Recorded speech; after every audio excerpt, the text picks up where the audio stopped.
The spectrum of ischemic heart diseases include coronary artery disease and stable angina, and acute coronary syndrome, which includes ST elevation MI, non-ST elevation MI, and unstable angina.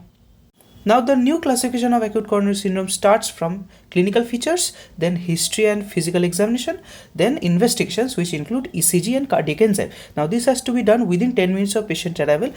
Now, ECG pattern can show ST elevation or new onset LBBB or posterior wall MI. Now, along with this, if cardiac enzymes are positive, then we diagnose as ST elevation MI. Now, ST depression or T inversion on ECG can be classified into two types. If positive cardiac enzymes are found, then we diagnose the case as non-ST elevation MI. And if enzymes are found to be normal, then we diagnose as unstable angina.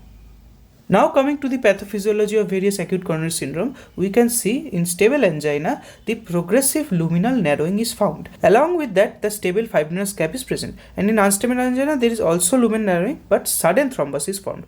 Now, in STEMI versus non-STEMI, we see acute fibrin cap rupture and occlusive thrombus in ST elevation MI, causing myocardium necrosis. In non-ST elevation MI, we also see narrowing of lumen, but the thrombus here is transient and subocclusive, causing myocardial necrosis.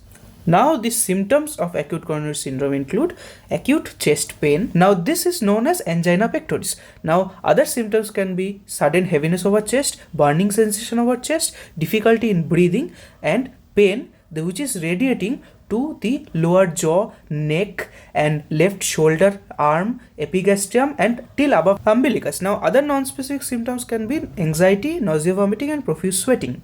Now, the important signs a patient may present is mild fever, sympathetic activation can cause sweating, tachycardia, impaired heart function can cause hypotension, oliguria, narrow pulse pressure, raised JVB, basal creps in lungs, and cold periphery, and third heart sound. Other symptoms due to vagal stimulation can include vomiting, bradycardia, and other complications can include systolic murmur due to mitral regurgitation and pericardial rub due to pericarditis. Now, the complications of ACS can be of various types. Like first, ischemic complications, then mechanical complications, which are the following. Arrhythmic complications are these two, and thromboembolic like stroke, etc., and inflammatory like pericarditis. Now, the very important thing to know is the plasma biomarkers, which is myoglobin, then troponin I, then troponin T, and CKMB. Now, this graph is very important, and the troponin level and CKMB levels are highlighted.